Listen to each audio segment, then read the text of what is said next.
takes a lot to know a man. It takes a lot to understand the warrior, the sage,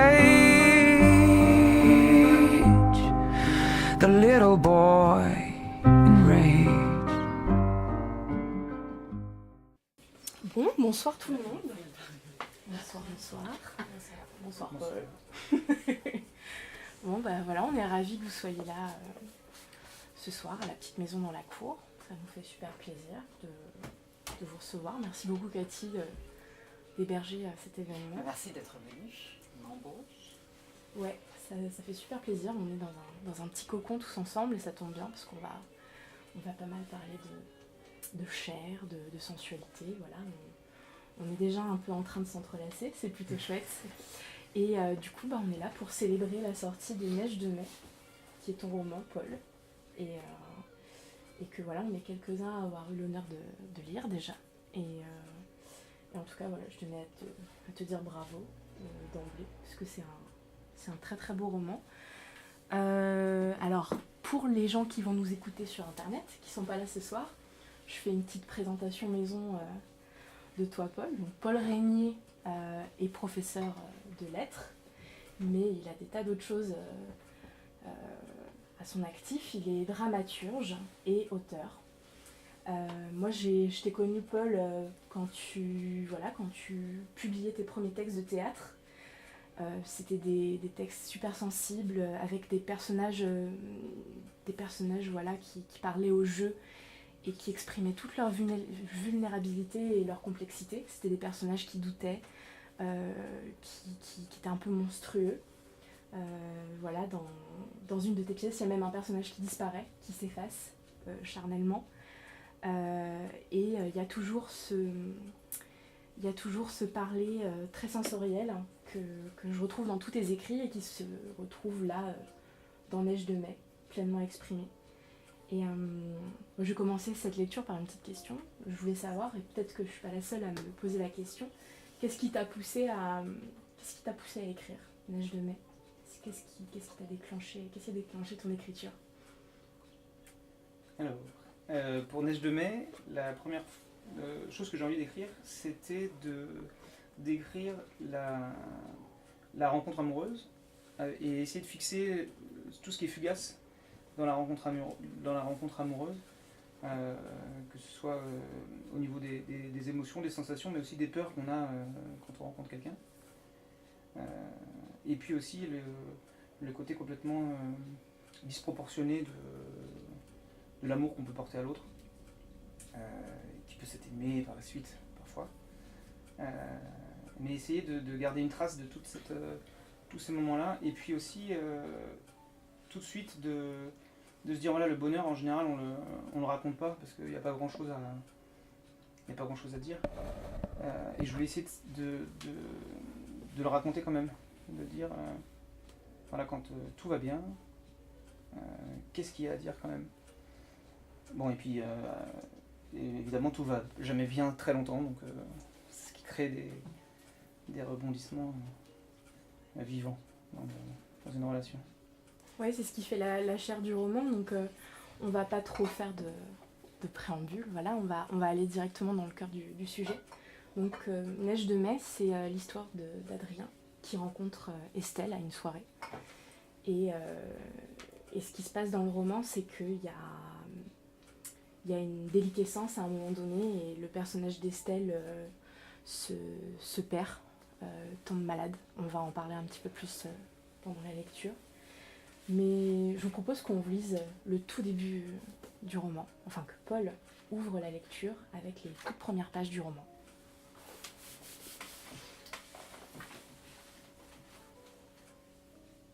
Mon cœur a un petit serrement, une minuscule apnée, comme s'il avait raté un battement et cogné plus fort pour se rattraper.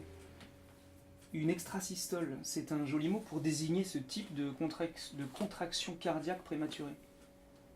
Mes épaules en même temps se sont levées malgré moi, mes mains crispées, puis j'ai repris ma respiration d'une manière un peu trop sonore en inspirant l'air entre mes lèvres. Cela a fait un petit sifflement.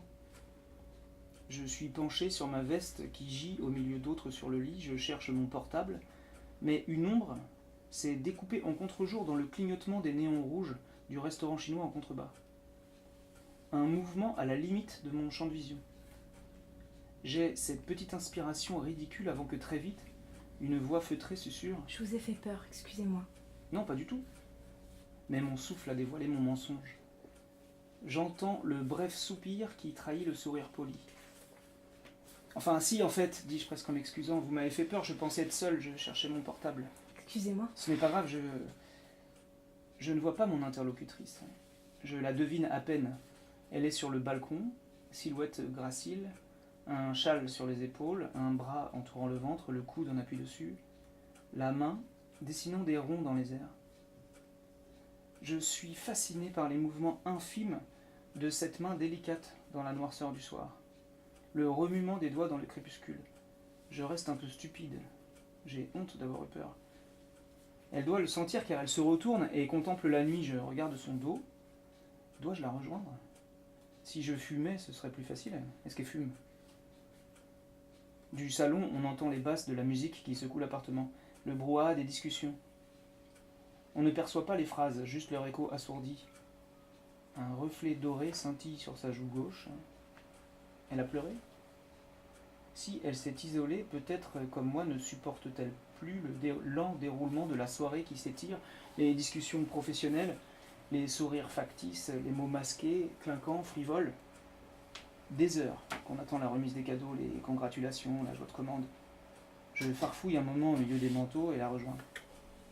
Je peux vous accompagner ? Je ne fume pas, j'ai arrêté il y a 1 mois. Je ne fume pas non plus. Très bien. Alors, accompagnez-moi.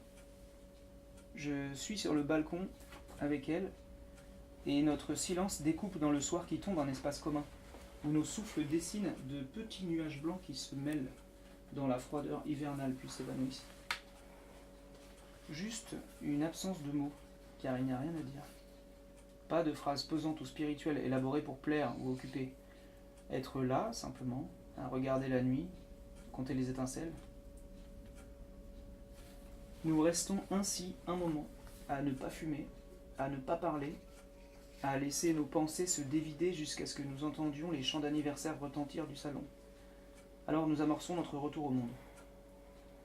Je croise ses yeux verts brillants, il lit une douleur enfantine, un grelottement de lumière. Elle scie, nous hochons la tête et ouvrons la porte-fenêtre. Je passe le premier, enjambe le parapet, lui tend une main qu'elle saisit de ses doigts glacés.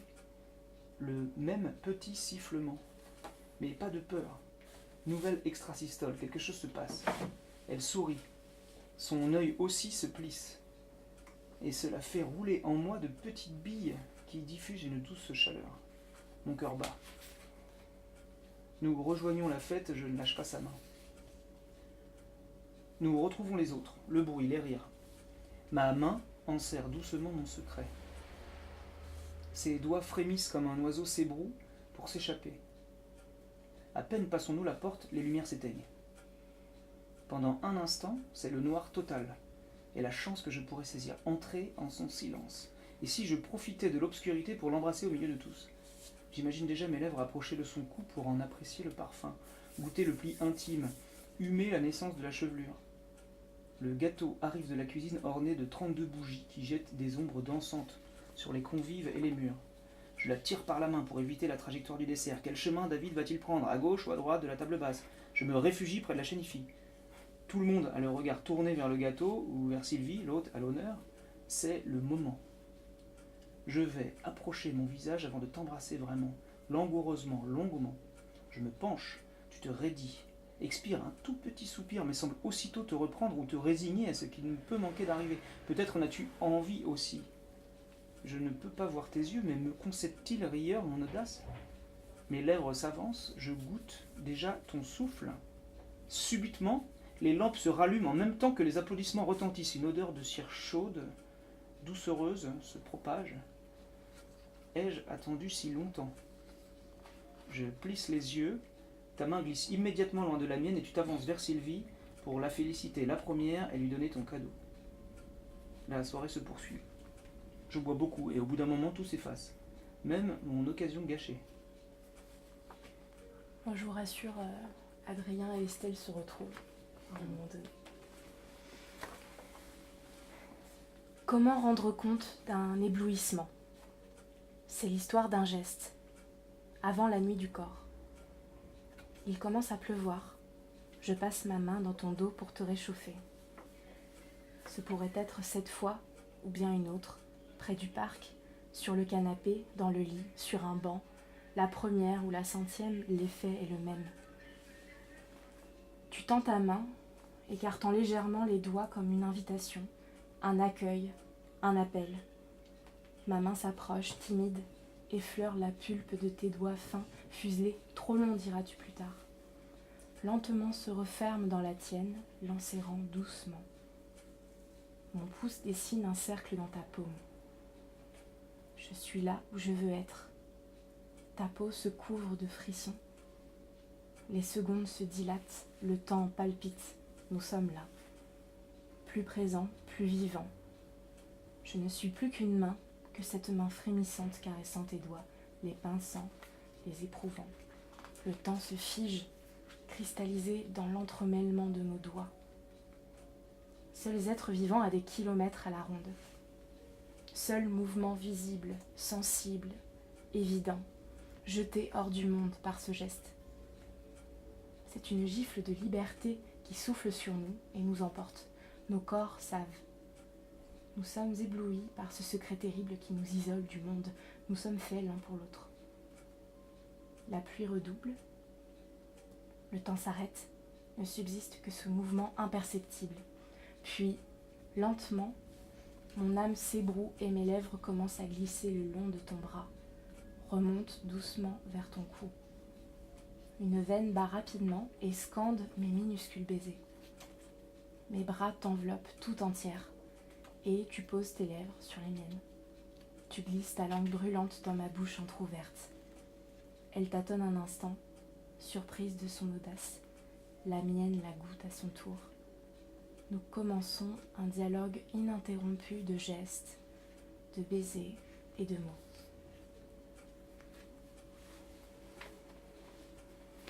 Je scrute chaque personne que je croise pour y chercher les indices du bonheur. Je me compare. Les autres vivent-ils la même exaltation? L'ont-ils déjà connue? La vague prend naissance. Le creux prélude le déferlement. Je sors avec une femme lumière. Il n'y en a pas beaucoup sur Terre, c'est une espèce très particulière. On peut la reconnaître à différents critères. La femme lumière a un rire chaleureux et généreux. On aime et on cherche à la faire rire ou sourire. On s'empresse même. Elle a le rire facile et une douce vague de chaleur cascade de sa bouche vers notre cœur quand son rire se déploie. On se presse donc et nombreux sont les plaisantins courtisans qui quêtent un sourire. Elle les subit de bonne grâce. La femme lumière laisse dans l'œil une trace infime, comme lorsqu'on a trop regardé le soleil, un petit dépôt doré. Lorsque la femme lumière se déshabille, au moment du dévoilement le plus intime, soutien-gorge et culotte, c'est comme un léger éblouissement, toujours renouvelé. Une minuscule apnée, une surprise. L'éclat d'une vitre qu'on ouvre brutalement dans le soleil. La femme lumière varie, tour à tour flamèche dérisoire, soleil radieux, terrible incendie. Toujours la lumière pourtant, jusque dans ses sourires mouillés de larmes. Il peut arriver que la femme lumière retienne son rayonnement serré dans son poing. Elle ne peut empêcher toutefois que filtrent à travers ses doigts des filaments lumineux. Il s'agit alors délicatement de lui ouvrir le poing, doigt après doigt, de sécher ses larmes, d'écouter son babil. Difficile de ralentir sa course. Comment arrêter la course du soleil? Un long temps a été nécessaire avant qu'elle ne consente à s'allonger. Écouter le temps se dévider sur la moiteur d'un drap, bercé par mes paroles, mes récits. Je la caresse doucement du bout des doigts, dans le relâchement d'une jouissance partagée. Le corps abandonné au creux du lit, écoutant vaguement la pluie crépiter sur la toiture et les klaxons trouer le silence. Dis-moi quelque chose de déraisonnable. Nous déménageons, nous nous installons rapidement dans une maison lumineuse dans le sud de la France. Je gagne suffisamment bien ma vie pour que tu n'aies plus besoin de travailler. Impossible. Je détesterais ne pas travailler, et d'ailleurs tu ne gagnes pas suffisamment pour deux. tu ne quittes pas ton emploi, tu te fais virer pour faute grave, tu te réfugies dans mes bras, tu me dis je t'aime. Porté par ton amour, j'écris un livre sublime qui a un succès fou. Nous déménageons, nous nous installons à Dunkerque dans un palace avec piscine chauffée. Je t'aime. Tu caches ton visage dans mon cou, m'enveloppe dans tes cheveux pour ne pas que je lise dans ton regard ta gêne. Miel et jasmin, l'odeur de tes cheveux, pour moi, à jamais associée à cet aveu délicieux. Tu viens d'ouvrir une brèche ambre. Efflorescence impromptue et sauvage. Effervescence et trémulation de joie comme l'envie de chanter très fort à l'intérieur de soi et de s'en foutre tellement d'écorcher les notes. Tu m'aimes. Et c'est tout ce qui me suffit pour les années à venir. Tu m'aimes.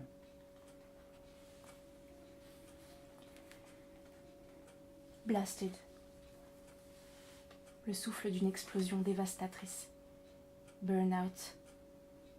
Comme si les mots de notre langue n'étaient pas capables de nommer l'ampleur du désastre.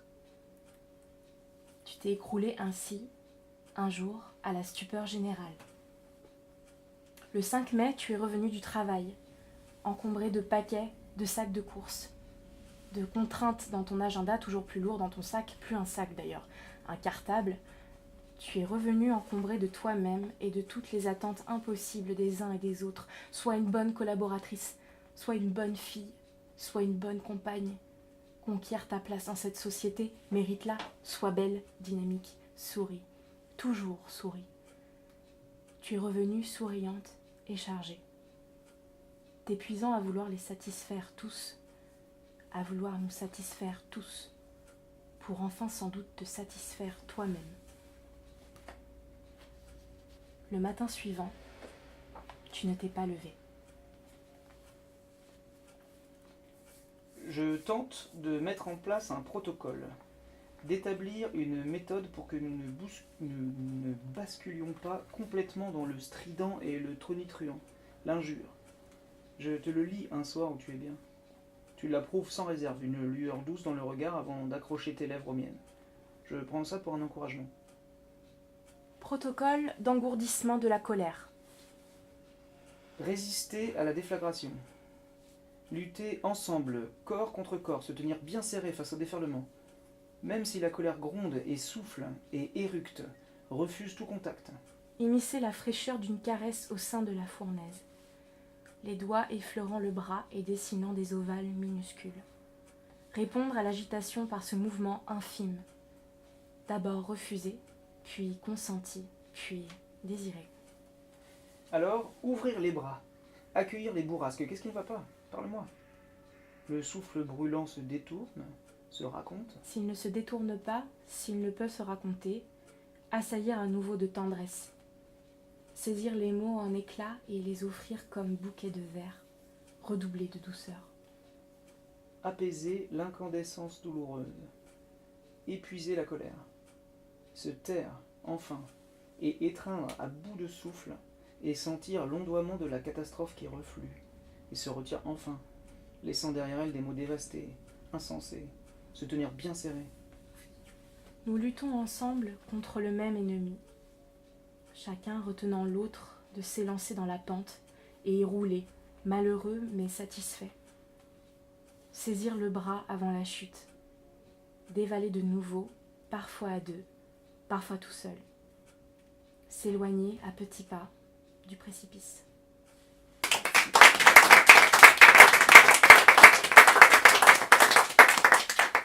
Merci beaucoup. Moi, ce qui me frappe toujours dans ton écriture, c'est ce rapport au charnel, à la sensualité, au corps. Je trouve ça... Enfin, je sais pas ce que vous en avez pensé, mais c'est quelque chose qui est assez frappant.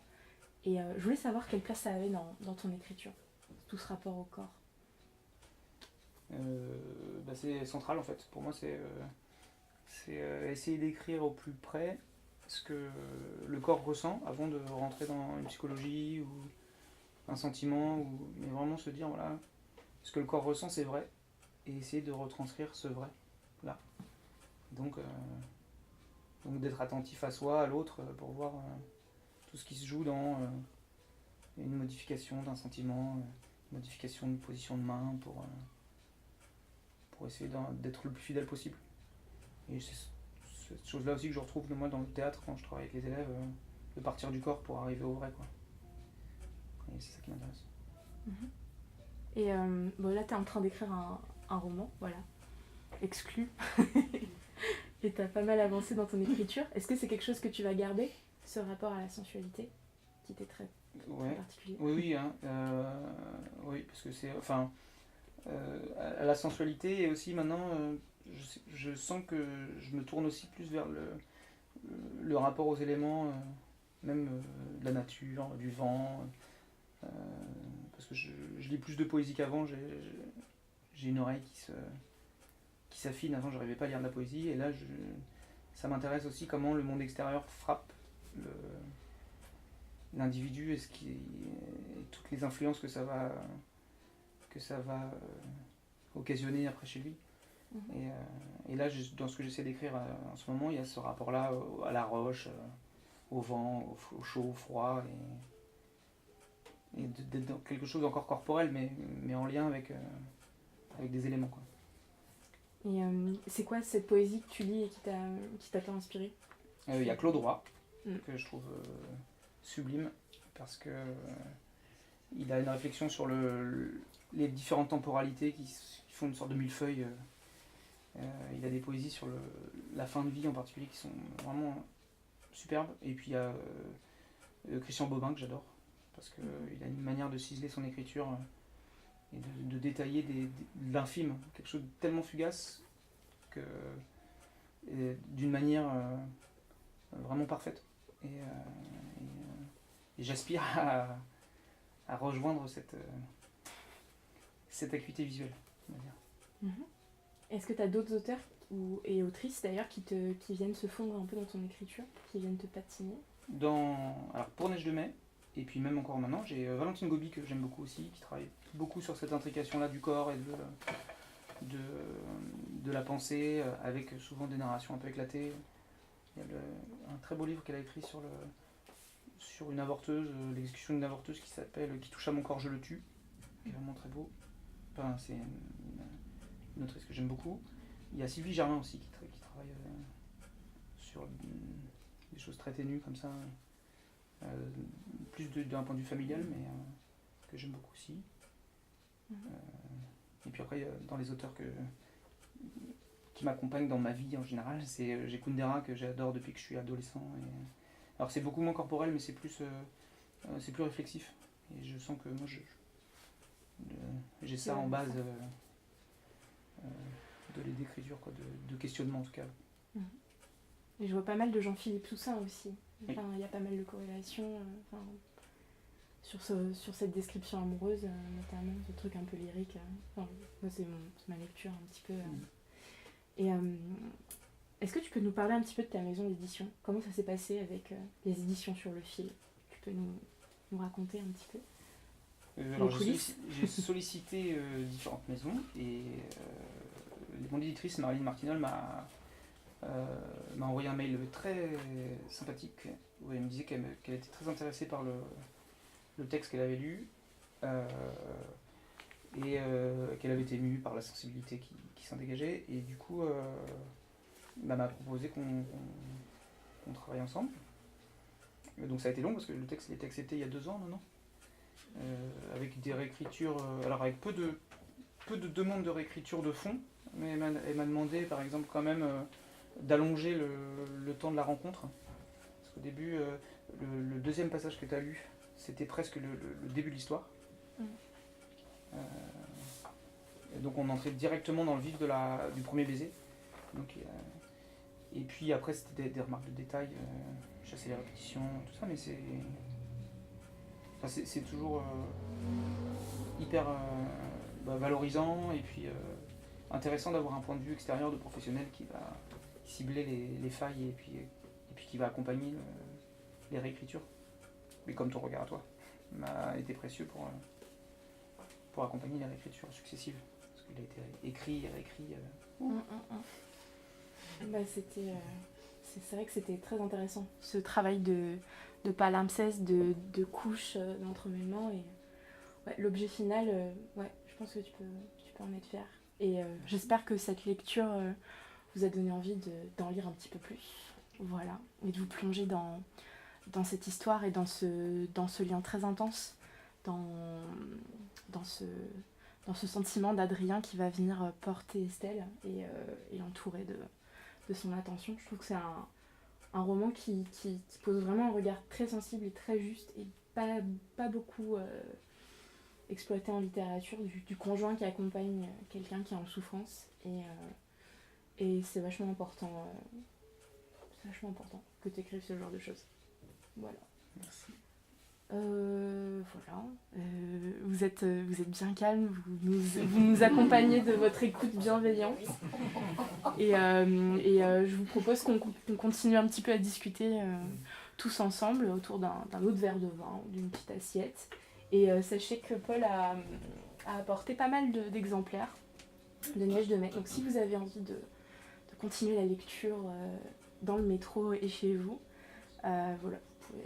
Et je précise que si vous pouvez aussi en parler, parce que pour démarcher les libraires parisiens, c'est très compliqué pour les maisons d'édition indépendantes de faire leur place face à la surproduction de livres. Et même parmi les libraires bienveillants, indépendants, investis, c'est très difficile d'avoir une écoute parce qu'ils ont tellement de demandes ou d'offres que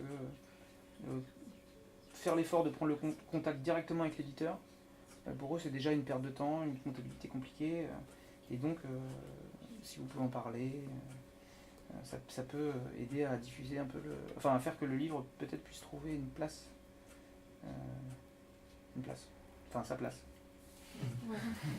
Ça commence par vous, ouais, exactement. Parce que vous êtes les meilleurs ambassadeurs de la littérature finalement. C'est pour ça qu'on se réunit et qu'on partage ce moment ensemble aussi, pour se rencontrer et faire grossir un petit peu la famille d'Adrien et Estelle. Ouais, je pense que c'est un peu pour ça qu'on est ensemble, et on vous remercie beaucoup pour ça d'ailleurs, pour votre présence. Voilà, moi je vous applaudis, je vous remercie énormément d'être présent pour nous. Franchement, c'est vraiment cool. Voilà. Est-ce que tu veux ajouter quelque chose? Est-ce que tu veux conclure? Non, merci d'être là. Voilà. Bon bah merci beaucoup. Merci infiniment. Et voilà, continuons cette soirée tranquillement. Est-ce qu'il y a des petites tartelettes qui sont prêtes là, je crois. Moi je sens l'odeur depuis tout à l'heure, j'ai envie d'y goûter. Et merci. Je pense qu'on peut applaudir Paul encore une dernière fois quand même.